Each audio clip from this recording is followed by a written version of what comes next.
Hadirin yang kami hormati, selamat pagi dan selamat datang di Aula Barat Institut Teknologi Bandung. Pada hari ini, Sabtu 17 Maret 2012, kita akan mengikuti Studium General dengan tema Reformasi Birokrasi Indonesia yang akan disampaikan oleh Menteri Pendayagunaan Aparatur Negara dan Reformasi Birokrasi Republik Indonesia, Bapak Azwar Abu Bakar. Sebagai agenda pertama, mari kita simak sambutan dari Rektor Institut Teknologi Bandung.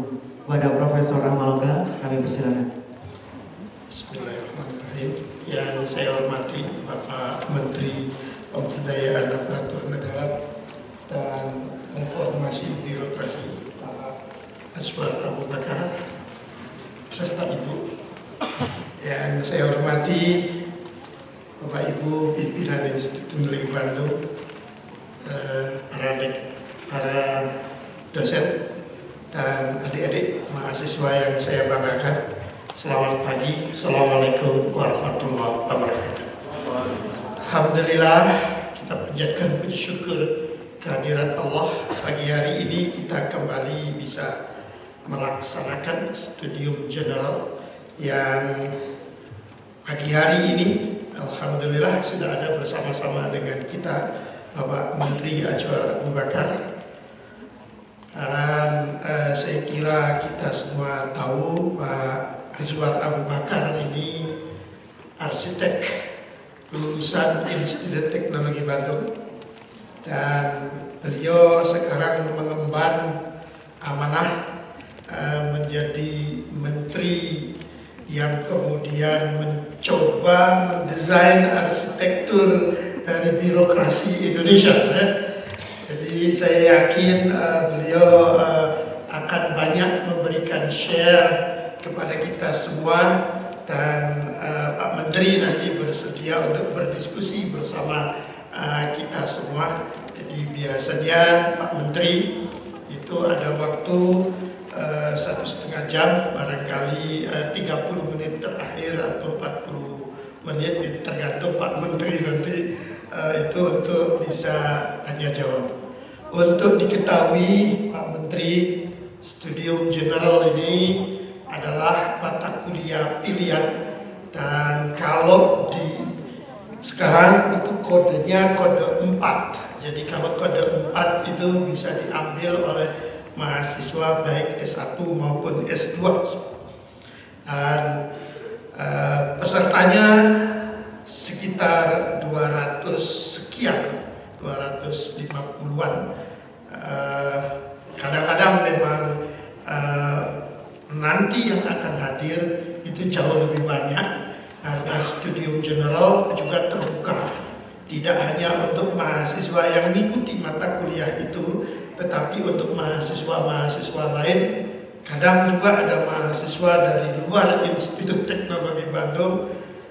Tentu juga ada dosen-dosen kita yang memang tertarik bidang yang kemudian disampaikan, dan kadang-kadang juga ada wartawan dari media. Jadi barangkali nanti Pak Menteri jangan terlalu kaget kalau dia ada yang, walaupun demikian nanti di dalam diskusi kembali nanti moderatornya memilihkan prioritas kita adalah untuk adik-adik mahasiswa, karena ini mata kuliah yang ada nilainya. Jadi moderator akan memilihkan kalau ada waktu baru boleh yang lain ya, jadi bertanya, tapi kita prioritas tentu untuk para mahasiswa yang mengikuti itu. Adik-adik, saya kira hari ini kita pagi ini dengan Pak Menteri Azwar Abu Bakar, dan Pak Azwar saya yakin sudah mengenal betul liku-liku di Institut Teknologi Bandung. Paling enggak juga sudah tahu persis Aula Barat itu kayak apa gitu. Karena mungkin diterimanya dulu di Aula Barat ya, atau lulus juga di wisudanya di Aula Barat. Tidak tahu tahun 72 lulusnya di sini Pak, atau sudah di gedung Pak Iwan juga yang sama-sama seangkatan. Terima kasih sekali lagi ke Pak Menteri atas waktu yang disediakan, di mana kesibukan saya kira sekarang Menteri-Menteri Kabinet Indonesia Bersatu Jilid 2 itu sedang luar biasa, tetapi Pak Azwar masih menyempatkan waktu untuk bisa memberikan kuliah di sini, dan nanti kita bisa share untuk diskusi bersama untuk kebaikan Indonesia tentu saja. Saya kira itu dari saya. Terima kasih. Wassalamualaikum warahmatullahi wabarakatuh. Terima kasih pada Profesor Maloka.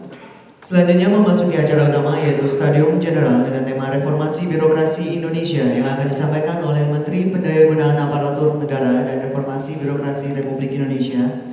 Pada sesi ini akan dibantu oleh Profesor Togar Simatupang selaku moderator. Selanjutnya kami persilakan Profesor Togar Simatupang untuk tampil ke depan dan memandu Stadium General pada pagi hari ini. Terima kasih. Yang terhormat Bapak Menteri Pak Azwar Abu Bakar, yang terhormat Bapak Rektor Pak Maloka, yang terhormat Dekan SAPPK Pak Boy, dan rekan-rekan yang kami kasihi, juga mahasiswa kami yang kami banggakan. Terima kasih untuk kehadirannya pada hari ini. Kita menyambut baik kedatangan Bapak Menteri. Mungkin sebelum kita masuk ke materi, saya akan sampaikan sedikit tentang pembicara kita hari ini, Pak Azwar Abu Bakar. Beliau lahir di Banda Aceh pada tanggal 21 Juni. Jadi umur beliau tahun ini akan menjadi 60 ya Pak ya, bulan Juni nanti. Nanti kita celebrate. Nah, beliau itu sebenarnya adalah putra ITB, kebanggaan kita. Jadi kita bisa sebut beliau ini adalah ITB 72 Pak ya. Jadi I itu artinya ITB Inside. Jadi beliau ini terkenal dengan punya kompetensi yang baik. Beliau seorang pengusaha, dan yang membanggakan dari Pak Azwar ini, beliau pulang ke Banda Aceh untuk membangun Banda Aceh. Beliau mempunyai integritas yang baik, dan juga beliau mempunyai pengalaman birokrasi di pemerintahan, dan juga untuk saat-saat sulit yang kita masih ingat peristiwa tsunami di Aceh. Beliaulah yang banyak sekali hand in hand dengan Pak Bambang ya saat itu, dan juga dengan Pak Kuntoro. Nah, jadi pada tahun 2000 sampai 2004 Pak Abu Bakar itu sebagai wakil gubernur Aceh. Kemudian pada tahun 2009 beliau terpilih menjadi anggota Dewan Perwakilan Rakyat untuk duduk di Komisi 1, yaitu untuk mengamati pertahanan dan urusan luar negeri. Kemudian pada tanggal 19 Oktober 2011 Pak Abu Bakar menggantikan Makidaan menjadi Menteri Pendayagunaan Aparatur Negara dan Reformasi Birokrasi Indonesia. Beberapa pemikiran-pemikiran beliau itu termasuk pemikiran-pemikiran yang bersifat terobosan. Mungkin saya akan berikan di sini, yaitu beliau dikenal sebagai arsitek. Tadi sudah disampaikan Pak Rektor, pemimpin birokrasi. Bagaimana kita mewujudkan para pemimpin-pemimpin kita yang transparansi dan akuntabel. Juga untuk menciptakan birokrasi yang bersih, kompeten dan melayani. Beliau juga sangat mempromosikan yang disebut dengan wilayah bebas korupsi, WBK. Pak Azwar juga memberikan suatu gagasan untuk pemangkasan eselon-eselon Pak ya. Dan juga yang terakhir, beliau juga memberikan gagasan untuk memperluas laporan harta kekayaan pejabat negara. Jadi sudah cukup banyak yang kita lihat dari prestasi Pak Abu Bakar. Jadi pada kesempatan yang berbahagia ini, marilah kita mendengarkan kuliah atau studium general dari Pak Azwar Abu Bakar, itu dapat menambah wawasan kita ke depan. Bagaimana kita bisa membangun bangsa dan negara kita ini. Kita persilakan Pak Azwar Abu Bakar. Silakan Pak.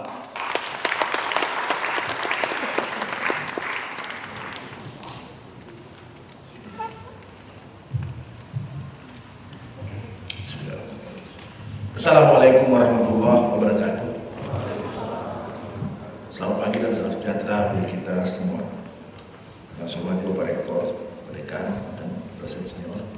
Yang saya hormati Profesor Togar, moderator. Antara moderator dengan selebriti hampir sama. Rekan-rekan dari mahasiswa serta pengamu yang berbahagia pada hari ini. Saya merasa senang, tersanjung diminta jadi pembicara hari ini. Saya teringat 40 tahun yang lalu di ruang yang sama, rapat senat terbuka itu menerima kita mahasiswa, Pak Iwan ya, yang membuat orasi ilmiahnya, kalau saya nggak salah Profesor Dr.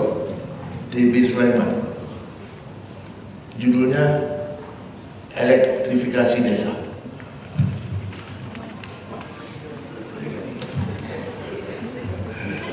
Ya kan? Jadi di 40 tahun kemudian kita balik kemari. Tadi sebagian sudah dijelaskan, saya memang pulang ke Aceh karena di sana saya merasa berarti. Begitu Pak Ali terpilih heran, kok pulang? Saya pulang ke Aceh. Dan saya nggak PNS sampai hari ini.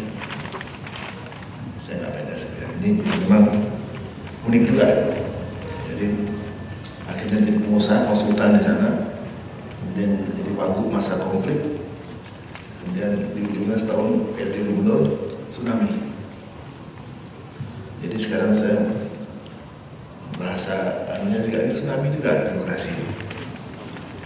Tapi menanganinya dengan lembut karena manusia.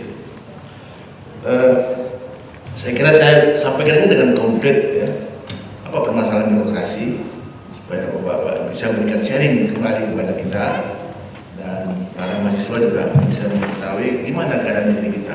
Bukan untuk hopeless, tapi untuk yakin bahwa kita akan selesai. Saya mulai. Kondisi Republik kita ini, yang tercinta ini, yang hebat ini, yang masih dianggap lolos dari badai krisis, lumayan, pertumbuhannya lumayan, tapi masih ada 3 masalah besar. Infrastruktur belum memadai. Di DPR itu dari 1.400 triliun uang, hanya 60 triliun dipakai untuk infrastruktur. 4%, 4% lebih sedikit.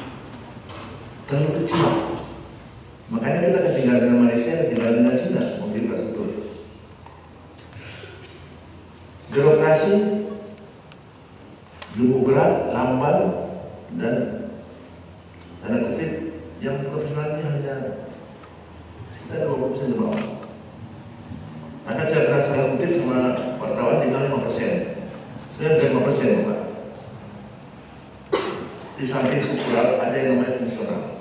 Fungsional ini hanya 5% yang punya kompetensi tertentu atau bidang.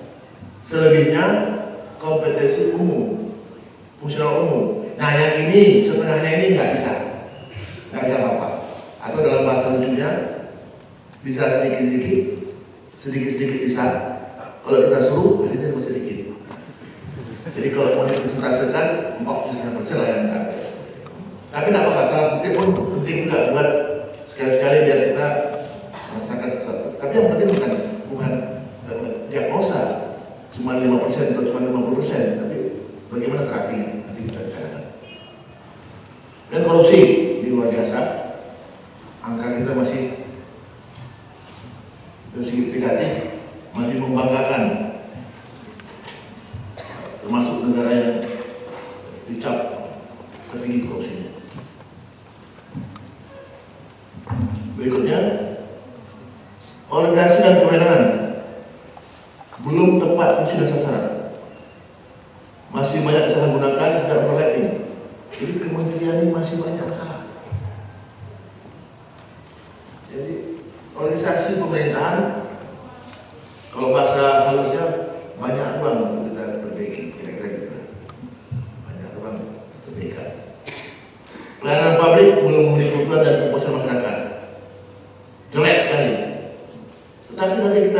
contoh di Surabaya bagus sekali. Kantor yang 17 kantor digabung menjadi satu kantor, hanya 20 orang bisa melayani ratusan bahkan 1000 kasus setiap hari. Ada yang selesai 3 jam, ada yang selesai 3 hari, ada yang selesai 11 hari. Dari mulai bidang urus registrasi sampai dengan investor di situ. Artinya dari 17 kantor kira-kira 300 orang digantikan dengan 20 orang. Kepalanya cuma eselon 3. Itu bukan orang Cina, bukan orang Singapura, bukan orang Eropa yang hebat-hebat, tapi orang Indonesia, orang Surabaya. Artinya ada harapan kita bisa merubah itu. Ada beberapa spot yang kita bisa jadikan contoh. Ada harapan. Nah, kan kita rasanya untuk Melayu nggak bisa. Pola pikir belum mendukung birokrasi yang efisien. Kalau kita pernah jadi konsultan, pernah punya perusahaan, dapat fee 100 juta, pakai orang per orang, bagaimana harus ada lebih 15 juta atau 20 juta. Tapi kalau ini nggak peduli deh, karena yang bayar bukan pribadi. Nggak peduli terhadap berapa habisnya uang. Produktivitas nggak diukur.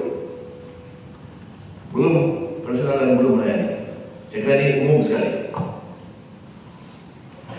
Peraturan undang-undangan untuk ini. Ini wartawan yang kutip ya.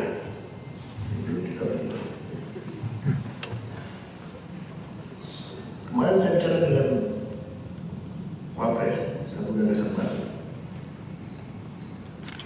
Pemerintah atau instansi itu harus kasih laporan lagi, laporan akuntansi kinerja ke Menpan. Harus kasih laporan kepada kerja kepada Mendagri. Harus kasih laporan keuangan kepada Menteri Keuangan, laporan kepada Bappenas, laporan kepada Pak Kuntoro, KP 4. Jadi itu ada minimal 5 laporan. Saya katakan minggu lalu, bagaimana kalau ini kita gabung? Deputi saya bilang, ya bisa Pak, masing-masing punya undang-undangnya, masing-masing punya kepresnya. Terus spontan teringat, kayaknya nggak mesti begitu lah. Coba lihat ibu rumah tangga. Walaupun anaknya dengan satu dengan lain, 3 macam aja satu minta Cleo, satu minta opor, satu minta rendang. Tapi apakah harus 3 kali ke pasar? Kan cukup sekali. Mas akal. Oke, itu kita bicara dengan siapa? Ya Menpan yang satu, karena dia mengatur administrasi. Nah, saya bicara dengan Mendagri, Ibu Armida di depan Polres setuju isinya. Nah, coba. Kalau 5 laporan dari itu kita bikin sekaligus, ada formulir ini bahasa kasarnya, formulir 1 untuk Menpan, formulir 2 untuk yang lain, 5 formulir sekaligus. Sekali belanja. Apalagi kalau belanjanya pakai telepon atau pakai internet. Berapa bisa kita hemat? Ini satu kasus. Jadi kalau kita mau terbuka peluang untuk kita perbaiki terus, asal cara mintanya sama teman-teman jangan menyinggung, jangan merasa lebih. Jadi ini penting, bukan hanya pikirannya tapi duri, the influence. Itu yang penting.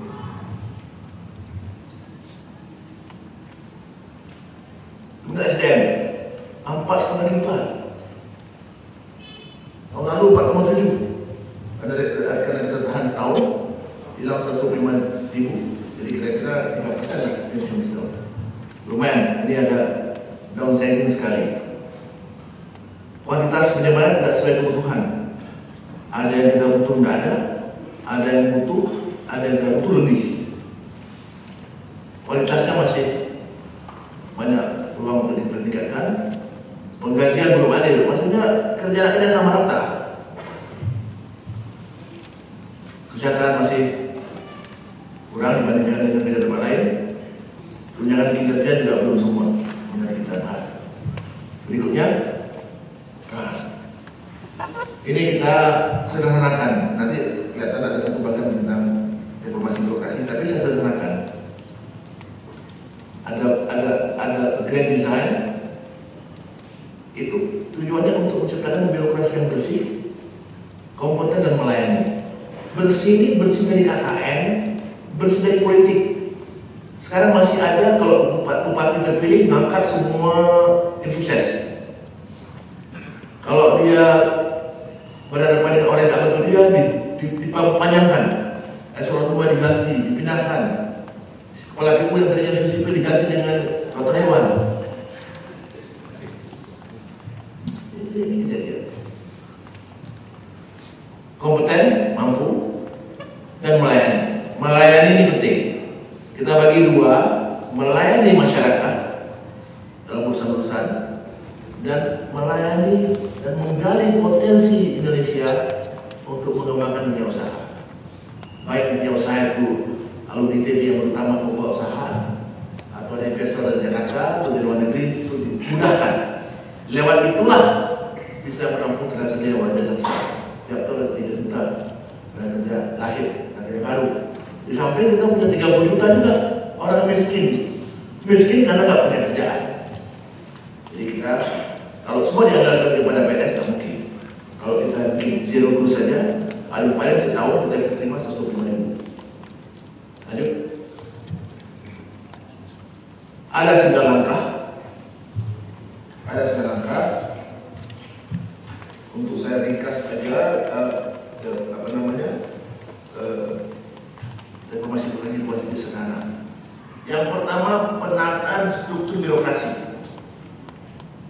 Kedua, penataan jumlah dan distribusi PNS. Yang ketiga, ini menarik Pak TV. Seleksi, sistem seleksi CPNS dan promosi PNS secara terbuka. Ini Pak Rektor ikut dalam 10 bulan peneliti yang ikut bantu dan terima seleksi. Kemudian yang keempat, profesionalisasi PNS. Yang kelima, peningkatan kesejahteraan PNS. Maaf, ini 8. Yang kelima, pengembangan sistem elektronik atau e-government. Yang kesembilan ini, efisiensi penggunaan fasilitas, sarana dan prasarana kerja PNS. Penyederhanaan perizinan usaha, peningkatan transparansi dan akuntabilitas aparatur. Ini ada 9 langkah. Nah, kita sekarang masuk langsung masing-masing. Penataan struktur, coba perhatikan. Evaluasi penataan kementerian lembaga. Ada 31 urusan di Republik ini. Ingat 31 urusan. 25 dari sekarang ke daerah. Yang disebut dengan otonomi daerah. Jadi hanya tinggal 6 saja urusan di pusat. Tapi apa yang terjadi, Bapak? Kementerian lembaga bukan tambah kecil yang di pusat, tambah banyak tambah gemuk. Ini saya sudah bentuk tim untuk evaluasi. Ini saya tantangan kemarin. Ini kita evaluasi. Jadi ada Pak Enhal Kasari di situ, ada Yudi Latif di situ, ada Ersyadul Fatah, di samping ahli-ahli manajemen. Ada Pak Sarono Sumarmanja di situ. Mesti kita evaluasi, dan mesti kita ambil keputusan. Kemudian Pemda. Pemda ini juga Pemda yang 1 juta orang penduduknya, Pemda yang 36 juta penduduknya sama aja. Ada kota yang punya departemen kehutanan, dinas kehutanan, enggak perlu. Nah, ini kita pikir lagi. Kemudian yang B, evaluasi dan penataan jabatan struktural, eselon 3, 4, dan 5. Maksudnya ini delayering. Tidak perlu terlalu banyak eselon. Ini adik-adik eselon kantor, eselon 2, kepalanya membuat surat, disposisi kepada eselon 3, posisi kepada eselon 4. Eselon 4 ada 5 orang lagi. Cari orang yang bisa kerja. Dari 20 orang yang bisa kerja cuma 3. Satu lagi kerja hamil, satu sakit, satu lagi pulang kampung, berhenti kerja, tunggu 3 hari. Jadi kan nggak benar ini. Ini saya ekstrimkan lah ya. Jadi waktu kita dalam pangkas ini, orang bule selalu selamat, lugas selamat. Tapi orang PS susah. Camat susah, saya jelasin. Camat dia nggak dipangkas, camat eselon 3 nggak dipangkas. Jadi kalau di kecamatan eselon 3, eselon 2 tetap 4 ada. Kalau di kementerian seperti saya non portofolio, eselon 2, eselon 3 cukup. 4 nggak perlu, langsung fungsional aja. Fungsionalnya kita perbanyak. Jadi ada fungsional muda, fungsional media, ada utama. Ya kira gitu. Makanya sampai 4 pasti Pak ini masalah. Jadi nanti di tata usaha perlu masalah tinggalnya. Kepala kekotoran perlu masalah pangkasi. Jadi tidak pukul rata, tapi yang pelayanan itu dipangkas. Lembaga pemerintah non kementerian ini juga puluhan ini. Kadang-kadang nggak perlu lagi. Dulu situasi pada saat itu butuh. Kemudian LNS, lembaga non struktural juga kita evaluasi. Awal saya menjabat baru 1 bulan, saya pangkasnya 10 buah. 10 buah. Nggak perlu. Nah, itu presiden, saya para tinggal presiden. Nah, presiden mencari waktu yang pas. Ini kan lagi berjalan. UPT dengan demikian. Jadi kami hilang. UPT makin banyak. Jadi ini juga hal yang perlu kita perhatikan. Kenapa? Masih ngurus daerah. Daerah juga udah tidak beres. Jadi daerah kerjanya nggak rapi jadi pusat juga nggak pakai habis, jadi masih begitu. Jadi masih setengah hati. Yang kedua, penataan jumlah dan diskusi PNS. Ini saya ceritakan sedikit Bapak. Ini kata moratorium berakhir tahun ini. Nah, moratorium itu mengatakan tahun ini kita tidak terima pegawai, tapi silakan yang dibutuhkan, yang penting-penting, tapi buat peta jabatan. Ada 600 lembaga, Pemda sama kementerian lembaga pusat. Satu pun nggak ada yang buat peta jabatan. Nah, itu udah bulan November, awal November. Kenapa? Saya cek tidak ada analis jabatan. Jadi buat peta tidak ada, kartografer nggak ada. Bagaimana mau bikin peta? Nah, tidak ada, bagaimana dikasih dari gambar? Jadi ternyata tidak ada. Waktu kita hitung berapa kebutuhan, kita hitung setiap lembaga 7, maka kita butuhkan 4.200 analis jabatan. Ini saya kasih gambar Pak, seperti apa? Kita hitung di kita, di PAN, di BKN, dan di LAN, cuma ada sekitar 75. Maka sekarang kita latih 4.105 orang. Ini banyak yang penting. Butuh latih orang 4.000 lebih supaya buat peta jabatan. Harus selesai kira-kira bulan Mei atau Juni supaya sempat buat peta, sempat kasih informasi bulan 2012, sempat ujian. Tolong sisihkan dananya, nggak bisa Pak, 2012 sudah habis. Jadi 2012 boleh, nanti kita ambil APBNP bulan 8. Kalau kita ikut seperti itu, apa datang kita baru bikin pabrik, periksa lagi. Waktu udah lewat. Nah ini yang saya bilang, ini cara yang kami urusan. Cari uang, saya bilang pinjam money bank. Saya lapor presiden, saya pinjam money bank Pak. Izin dulu. Untuk apa? Ini penting sekali, kalau ini nggak ada, nggak bisa kerja kita. Nggak ada peta jabatan. Bagaimana kita merumuskan kebutuhan?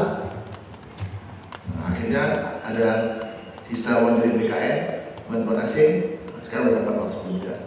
Hanya butuh 14 miliar, nggak ada uang. Karena aturan keuangan, itu nggak salah pemerintah. Memang aturan birokrasi seperti itu. Harus ada cara kerja di luar kebiasaan. Ini cara kerja waktu tsunami. Ini penting, tapi harus hati-hati dan sampai menyalahi. Ini KPNS setiap tahun pensiun 125.000 lebih kurang. Saya buat formasi sekitar 65.000. Jadi setiap tahun itu kita bisa pangkas 60.000. Nah, tapi untuk 2 tahun ini nggak bisa, karena kita harus menerima sisa honor yang lalu. Masih ada sekitar 60.000. Kebijakan pembatasan dan atau pengurangan belanja pegawai. Jadi belanja pegawai di daerah ada yang 70%, ada 5%. Bagaimana ongkos kerja 5 daripada hasil? Maaf ya, zakat itu kan 1/8 cuma. Kalau kita dunia konsultan, paling mahal perjalanan 7%, penguasa 4%. Dulu ada manajer beras 1,5%, dulu sama 1,8 juga, tapi 7%. Memang ada guru sebagian, tapi terlalu mahal. Jadi kita bikin 50%.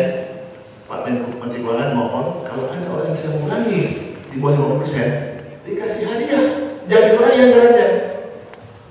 Ada insentif. Jangan begitu dia hemat, pokoknya ke pusat jangan. Kasih bantuan dalam bentuk bantuan pembangunan. Nah, ini kita lagi rumuskan. Nah, kita mulai evaluasi.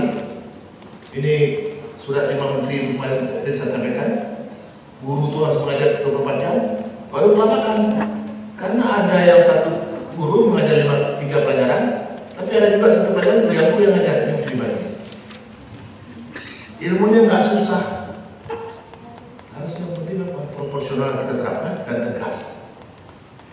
jangan mesra-mesri. Pikirkan matang-matang, proporsional, jangan kasar, tegas.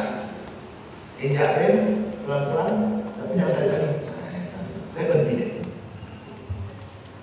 Kemudian kita juga buka kebijakan pemberian pensiun dini. Ada orang buka 9, dia mau berhenti, ya silakan masuk partai, kan gitu. Jangan sampai hilang dia punya pensiun, itu kita buka. Nanti kita atur lanjut. Nomor 3. Pak Menteri, iya Pak Menteri. Sistem seleksi CPNS. Nah, yang ini betul-betul kita minta sama 10 PTN. Buat soal, buat testing. Jadi Pemda itu hanya fasilitator atau OC-nya. Dan EC-nya nih, berarti dari PTN. Termasuk ITB yang tadi. Kalau sudah dapat namanya langsung umumkan, jangan kasih lagi sama pejabat politik, berubah lagi nanti dia. Istilah saya tuh kena virus lagi nanti. Jadi ini kita menganggap pada orang ini karena kebiasaan, karena politik akhirnya dirubah-ubah. Dan yang kedua, penggunaan komputer assist test. Jadi ada komputer, pakai komputer. Masuk dalam ruangan, ada 5 soal, dia buat soal, 500 soal dia kerjakan 2 jam, selesai dapat nilai. Anda lulus selamat, Anda lulus. Jadi nggak perlu semuanya testing di stadion, pakai joki lagi kan gitu. Jadi kita pakai. Nah kali saya udah minta sama 10 titik, satu tempat pun kita 3 miliar 4 miliar, kan 10 titik sudah 30 miliar, udah dapat 10 tempat untuk kita dengan tes. Nah, ini buat tesnya. Nah kemudian yang B ini promosi. Jadi kalau ada orang menjadi eselon 2, eselon 1, bukan karena main dekat. Tes dulu, asesmen tes. Bagaimana kemampuan leadership-nya? Bagaimana kemampuan konsepsionalnya? Bagaimana mengerjakannya? Ini kita tes semua. Jadi ini ada 10 atau 11 item di tes, angka tertinggi 5. Mana hasil tes yang saya lihat, ada orang yang profesor, masih muda. Jadi 10 itu 5, oh dia punya nilai. Jadi kompetensi dengan kebutuhan itu bukan teori kumpulan ya. Buat pas. Nah inilah yang terjadi. Apa namanya merit system, birokratis. Kemudian terbuka, jadi eselon 1 nasional. Jadi orang sekda di Papua sana boleh coba tes untuk jadi Porda. Masuk. Bahkan saya usulkan eselon 2. Ini yang DPR setuju, tapi Pendagri masih hati-hatilah. Tapi ini luar biasa ini kalau kita berhasil. Sekarang undang-undang lagi digodok di DPR. DPR revolusioner, malah kita sedikit di bawahnya. Jadi hampir pasti di gol. Jadi anak TV suka ini, suka kompetisi. Ini bukan berdasarkan kedekatan. Nah, kalau sudah seperti ini, ikatan kepada atasan bukan lagi kepada kepentingan atasan, tapi kepentingan pekerjaan, kepentingan misi. Nah ini perubahan yang mendasar. Nomor berikutnya, nomor 4. Profesionalisasi PNS. Ada penetapan standar kompetisi jabatan. Di Aceh, 23 jabatan kepala BU, ada 3 yang diganti. Padahal sipil saya sudah ada sejak tahun 65, cukup lamanya. Bahkan di sini sipilnya ada pensiun. Tapi karena tadi Bupati, yang satu diganti dengan SAG, yang satu dengan insinyur pertanian, yang satu dengan ST. Saya bilang nggak boleh ini. Kalau nggak ada rotan boleh pakai akar. Rotan yang pertama masa pakai akar. Nah, ternyata apa? Tidak ada standar yang jelas harus seperti apa sebuah PNS. Hanya kita atur balik. Jadi ada celah di sini. Kemudian peningkatan kemampuan PNS. Tadi saya sedang ngomong ada sekitar setengahnya yang nggak bisa diandalkan. Dalam minggu ini, Pak Rektor mohon doa, saya akan undang semua diklat Indonesia, diklat provinsi dan diklat antar lembaga untuk kita canangkan pelatihan dan pendidikan 1 juta PNS biar mudah ingatnya. Jadi 2 tahun ini setiap tahun kira-kira 5.000. Kenapa itu? Saya udah cek setiap malam berapa kapasitas nasional terpasang untuk pelatihan kita. Lalu nggak punya data. Bagaimana lah begini? Ini kan kamu kan di Jakarta nasional, berarti nasional dong. Average berapa? Kemampuan berapa? Nah, seminggu 10 hari dapat hitungan. Kemampuan pelatihan kita 32.000 orang sekaligus. Kalau setahun bisa 20 angkatan, itu kita bisa Jadi kalau 1 juta 2 tahun make sense, masuk akal. Kan kira-kira gitu. Dengan angka kira-kira 4 triliun. Nah ini adik-adik saya ajak ini berpikir apa namanya skala besar dulu. Nanti kita detail. Sistem nasional, kemudian ada undang-undang tentang etika dan disiplin. Sekarang pegawai negeri malas, susah sekali mau menegurnya, mau mencatnya susah sekali. Makanya dia tak sama kita tentara. Polisi lebih mudah menghukum.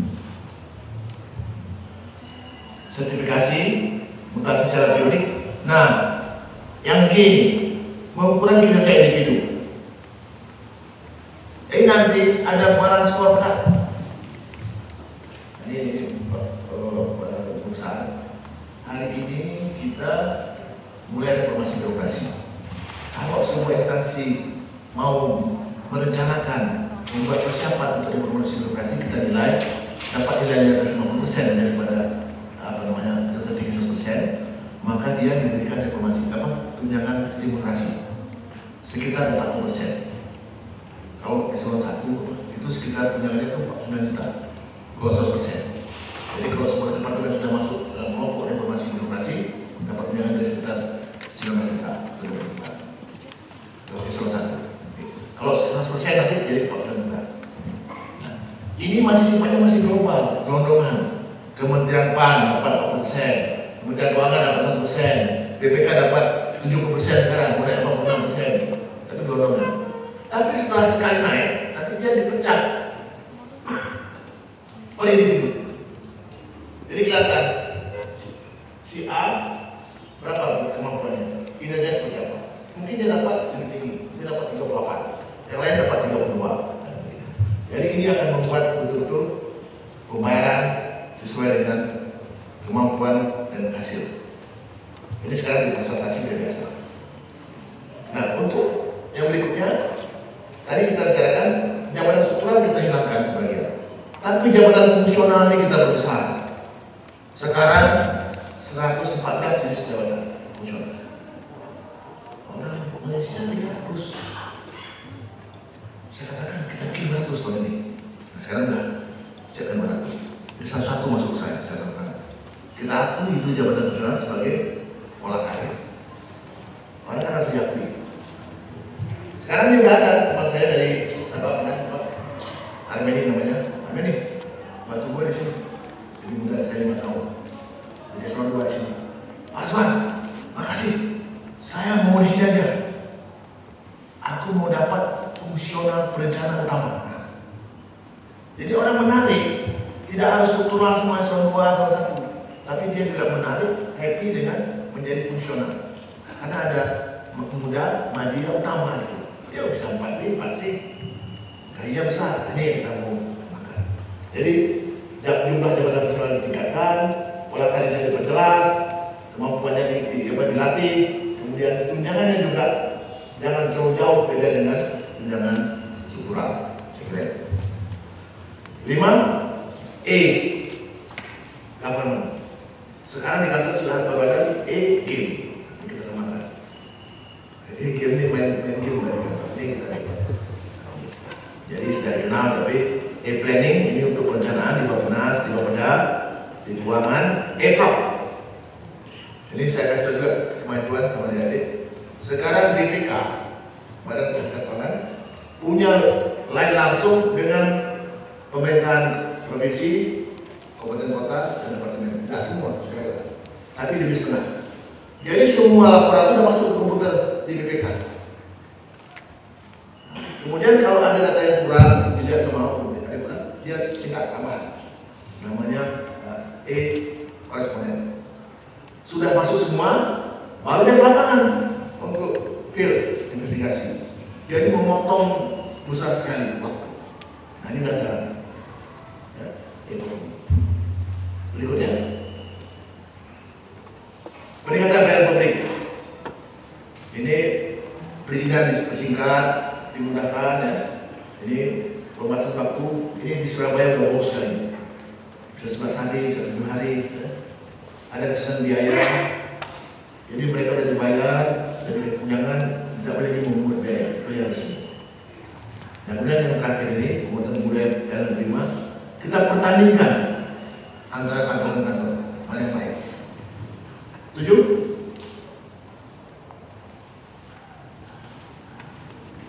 Ya, ini menarik.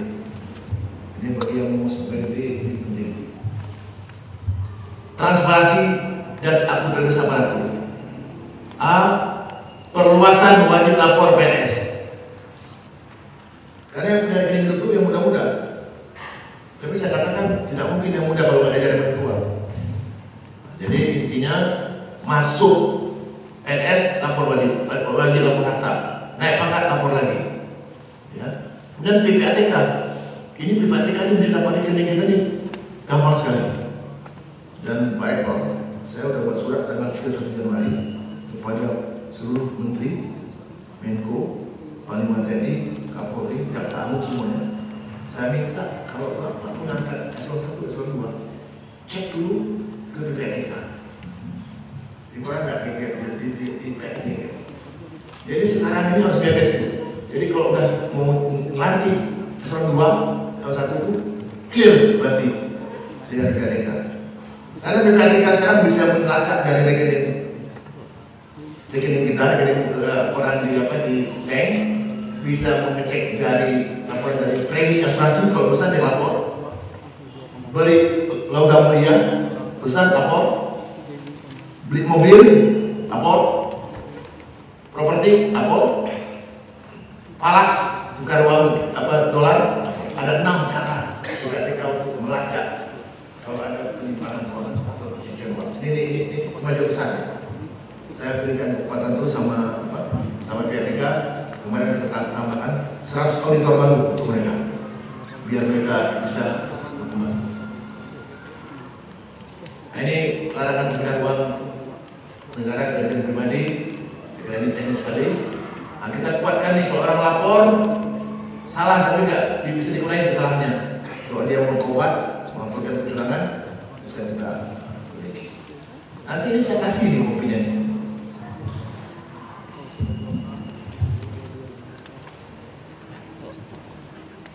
Kemudian ini juga kementerian provinsi harus lapor kepada pemerintah. Ini dapat nilai AA, A, B, C, C. Tadinya nggak mau lapor, Pak. Kemarin saya bilang di depan gubernur, ini laporan buat saya, bukan buat saya. Sama menteri saya bilang, ini laporan bukan buat saya. Ini laporan kita buat presiden. Lewat Kementerian PAN. Nah, nanti hasil seharinya saya kasih kepada presiden. Mulai takut sekarang, Pak. Pertama ngomong gitu aja. Jadi ini orang disuruh membuat rencana kinerja tahunnya apa? Harus ada rencana kinerja. Kemudian ukuran kinerjanya apa? Kemudian evaluasi kinerja gimana? Laporan kinerja seperti apa? Hasil kinerja seperti apa? Ada yang nggak melapor. Tapi kali ini semua polisi sudah lapor. Kabupaten kota dan setengahnya. Ini kita tekan. Ini tadi yang saya sampaikan di awal, laporan ini dan laporan yang dengan Departemen Keuangan, Mendagri kita satukan sekali belanja. Nomor 8, peningkatan kesejahteraan pegawai negeri, perbaikan struktur penggajian. Nah ini adik-adik paham betul atau buat dosen, gaji pokoknya kecil sekali. Gaji pokoknya kecil sekali, 2 juta, 3 juta. Kalau pensiun dipotong tinggal 70% kecil sekali. Tapi ini gaji pokok nggak dinaikkan terlalu banyak. Saya kasih gambaran buat ada perspektif kita. Sekarang ini pensiun itu kan berdasarkan gaji pokok. Pemerintah membayar tiap tahun 60 triliun. Sedangkan untuk potongan untuk pensiun dari yang kita masih aktif itu 10 triliun. Jadi tiap tahun pemerintah minus 50 triliun untuk pensiun. Jadi kalau digaji pokok digaji 2 langsung 100 triliun. Jadi kecil sekali kemungkinan untuk gaji pokoknya berubah.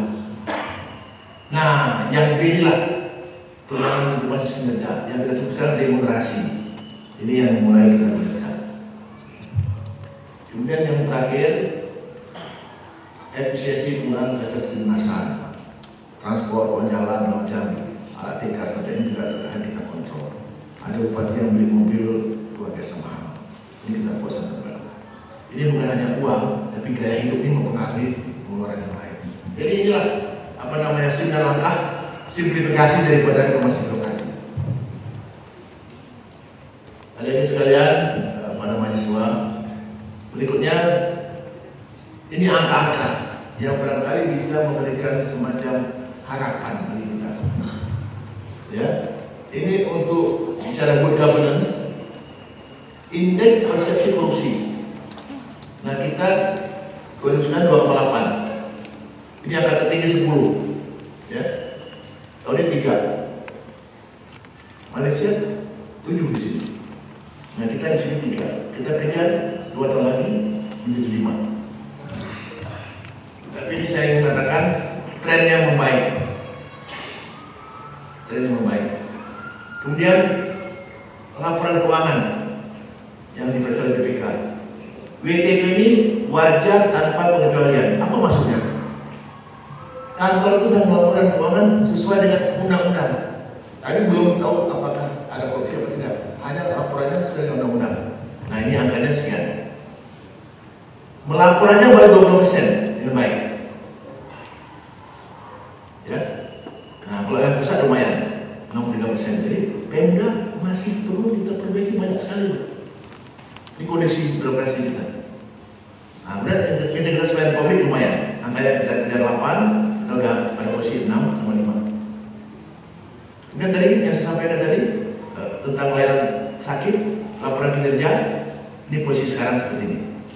Ya. Kalau untuk kementerian lembaga 82%, provinsi 63%, tapi daerah masih 12,8%. Jauh sekali. Jadi kita bayar otonomi diberikan kepada daerah, tapi daerah belum sepenuhnya menjalankan dengan benar.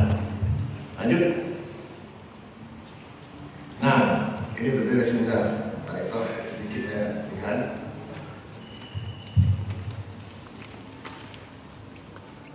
Pertama masalah pengangguran. Kita masih punya pengangguran sekian besar. Setiap tahun jumlah kata kerja baru 3 juta. Ini tantangan besar. Jadi bagaimanapun tumbuhnya ekonomi kita, tetap aja orang miskin itu masih tetap banyak. Nah, saya ingin kasih contoh dua daerah, nggak persis ya. Jawa Tengah dengan Jawa Timur, dua-dua dia punya pertumbuhannya naik presentasinya. Dan di angka kemiskinan di Jawa Timur lebih cepat turun. Kenapa? Banyak UKM di sana, banyak usaha kecil menengah. Nah, ini ada hubungan dengan dia. Jadi dengan baik tumbuh usaha kecil menengah, banyak orang pekerjaan, langsung kemiskinannya turun. Jadi tidak selamanya pertumbuhan ekonomi itu bisa menarik atau menurunkan jumlah pengangguran. Lapangan kerja terbatas. Pada sektor swasta, laporan belum optimal, masih kecil sekali. Apalagi kita di luar, maksud kita masih kecil sekali. Berikut.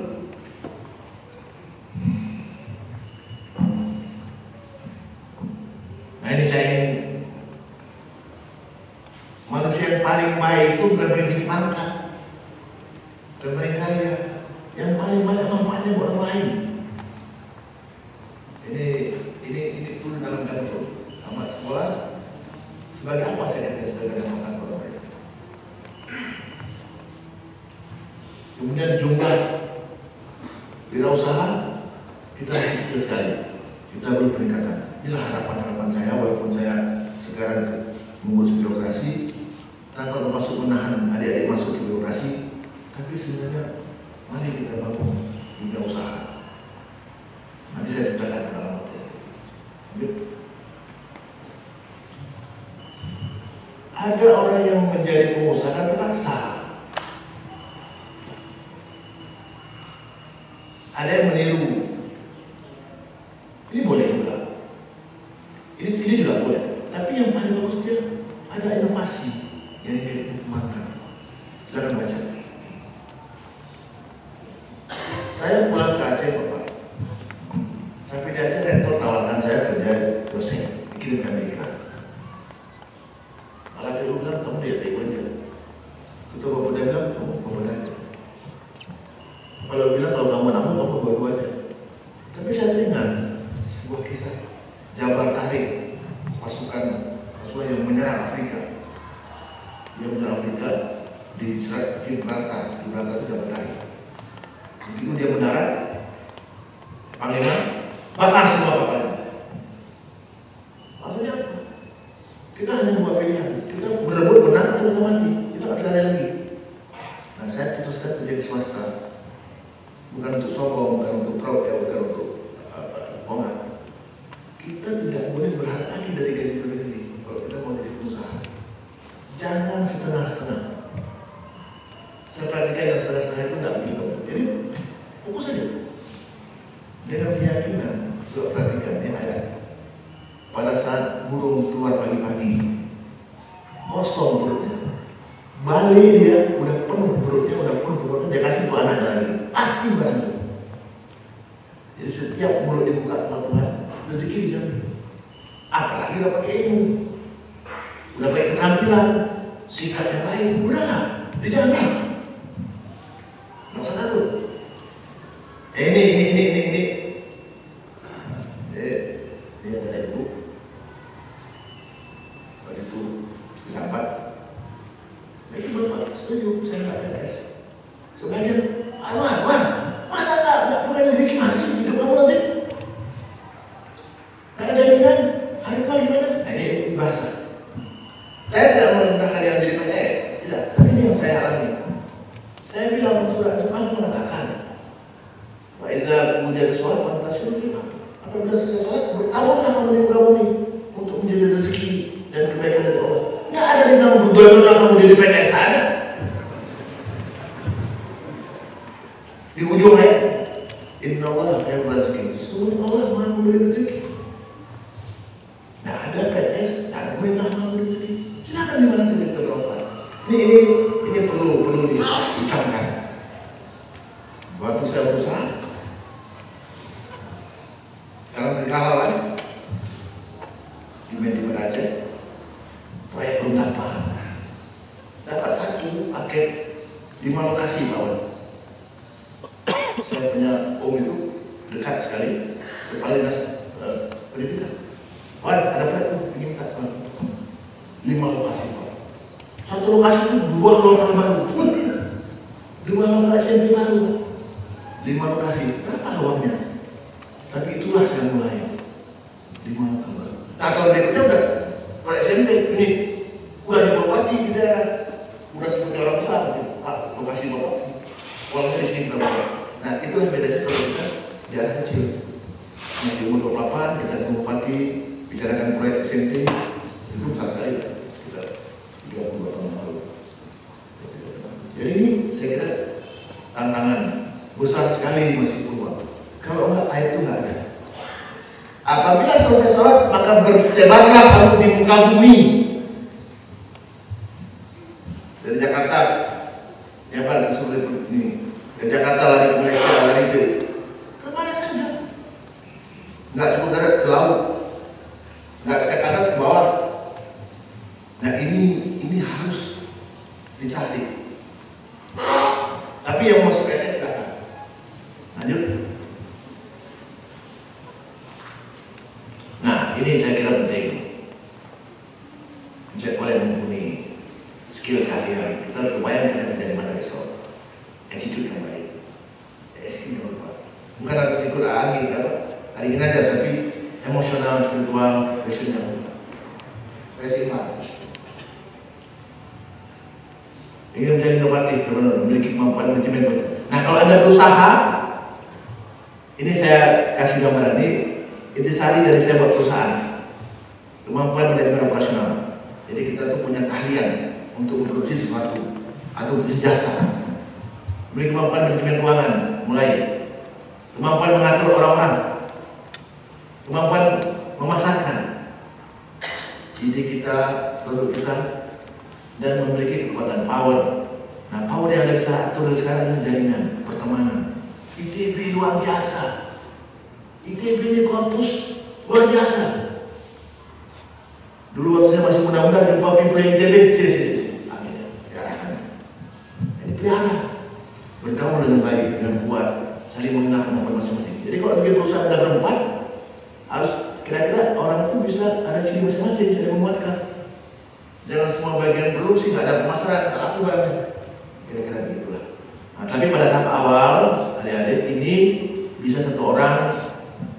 diskusi, bisa orang dia juga bisa keuangan sedikit, bisa masalah sedikit, menurut ukuran perusahaan. Saya kasih gambaran perusahaan saya tahun pertama pegawai 1 orang, mahasiswa tingkat 2 1 orang, mahasiswi sekretaris. 6 bulan kemudian bertambah 3 lagi, kawan-kawan saya masih mahasiswa. Nah, baru 2 tahun kemudian saya punya bekas 150 orang. Saat saya tinggalkan perusahaan menjadi baru. Jadi berkembangnya luar biasa, bertahap. Itu Pak Iwan, walaupun di daerah, tapi lumayan lah untuk daerah menandai lah. Sehingga apa yang kita pelajari itu bisa kita gunakan, kita laksanakan. Jadi harus ada kepercayaan diri. Pagi-pagi keluar dari rumah, istri saya ada, anak saya, dia bilang kantor ayah itu mana? Ini kantor ayah juga, itu kantor ayah juga. Karena saya kan keliling dari proyek. Nah, aku berangkat dari rumah, pertama pada bulan-bulan 3, bulan 2, belum ada proyek, pegawai udah 40. Ya oleh Tuhan, saya rezeki saya, rezeki anak saya, rezeki karyawan-karyawan saya dan anak-anak karyawan saya. Berdoanya begitu. Kita persiapan dengan teman-teman operasional. Belum habis doa, wah gimana kau? Sinilah dia pakai doa. Jadi usaha doa bersambut dengan umur Tuhan. Tidak ada yang apa. Harus yakin. Sekali lagi, saya tidak pada posisi itu tidak PNS, tapi paling mulia lah kalau kita bisa kerja membuat pekerjaan ke orang lain luar biasa, luar biasa. Lanjutkan. Kalau menjadi PNS, oke. Tidak di negara yang profesional dan yang usaha.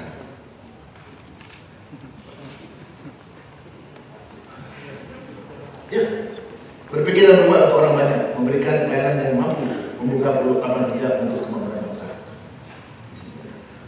Demikian, barangkali saya pada dulu, kita tanya jawab, ini bisa hidup. Lebih kurang, mohon maaf. Assalamualaikum warahmatullahi wabarakatuh.